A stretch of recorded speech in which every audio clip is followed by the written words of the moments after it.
Divja družba, spet sem jaz. Današnja tema bodo pa miti o slepih in slabovidnih in o slepoti. Bom kar začela z eno osebno izkušnjo. In sicer sem šla jaz v nek center po pomoč. Tam so me inštruktorji naučili neke osnovne zadeve, ki jih uporabljam doma. Me je pa sprejela prvič šefica vseh teh inštruktorjev in je imela dve zelo, zelo nenavadni ideji.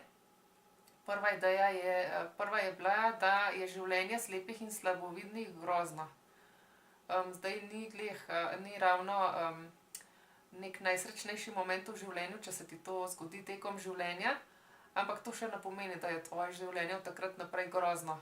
Potem, ko predelaš čustveni del pa psihični del situacije, če si pripravljen, se lahko naučiš veliko stvari početi sam zase in si lahko popolnoma neodvisen na določeni točki.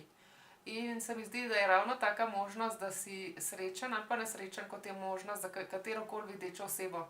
Upala bi si trditi, da je celo več možnosti, da si srečen, ker moraš imeti enostavno izjemno pozitivno naravnanost zaradi situacije, skozi katero greš.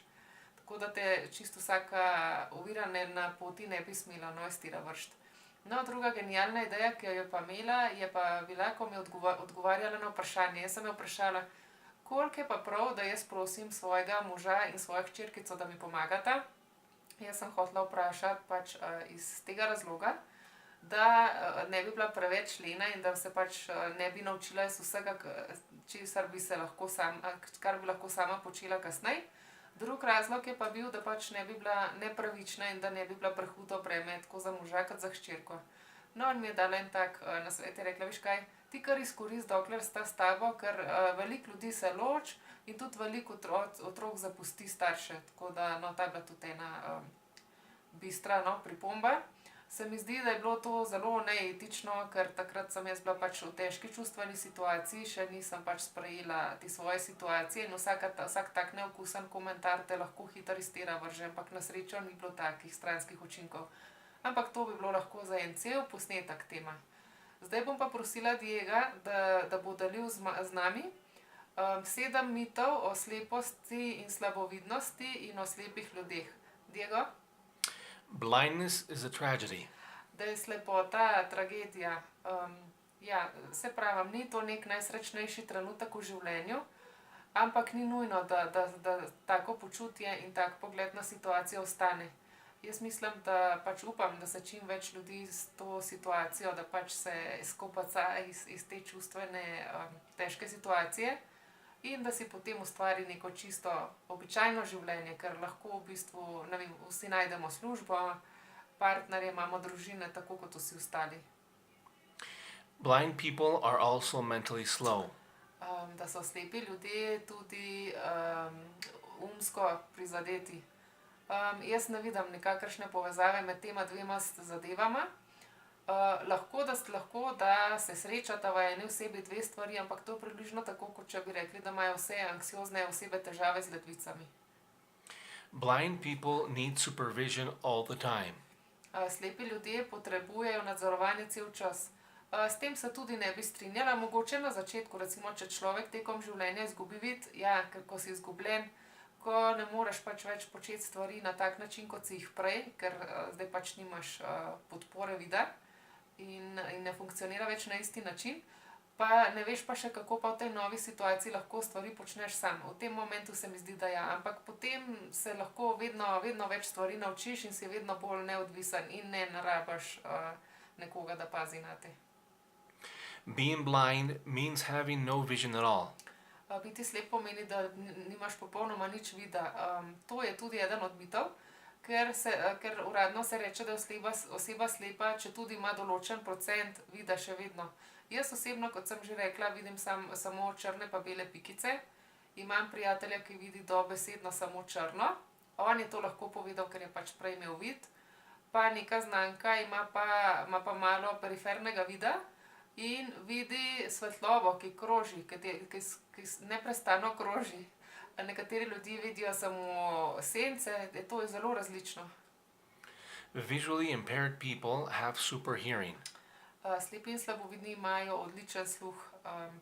To tudi ne drži. No. Nekateri celo imajo težave tudi s sluhom, ampak tudi ni nujno, no, da oseba, ki ima težave z vidom, ima tudi s sluhom. Ampak situacija je takšna. Prej, ko sem jaz pač še videla, mislim, da sem bila malo lena, ker sem si pač lahko vedno veliko pomagala z vidom. Odkar sem pa izgubila vid, pa uporabljam veliko spomin, pa zaradi tega, ker me vid ne moti več, jaz pač se bolj orientiram na informacijo, ki jo pa lahko zaznam, kar je pa v mojem primeru sluh in vonj.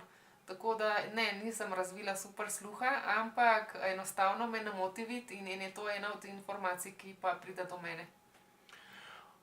All visually disabled people know Braille. Vsi slepi in slabovidni obvladajo brajlico. To tudi ne drži.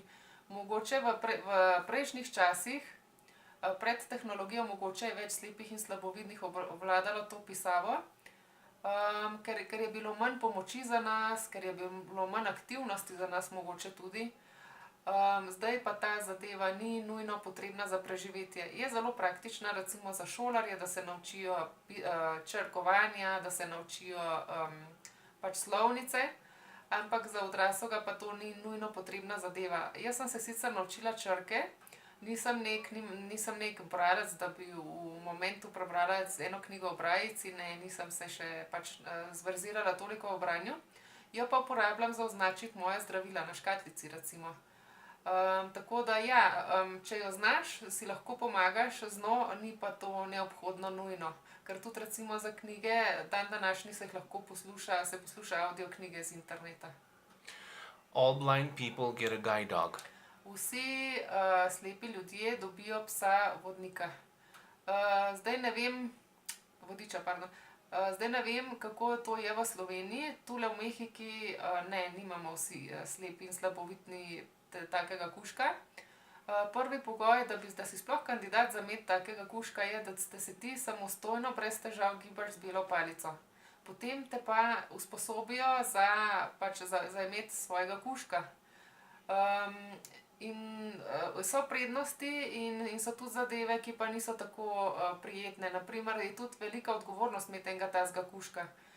Moraš skrbno paziti nanj, recimo moraš iti k veterinarju za vsako zadevo, ker če izgubiš takega kužka, pač je težko dobiti drugačnega, natreniranega kužka, ne to čisto drugače, kot če želiš imeti kužka samo za domačo žival.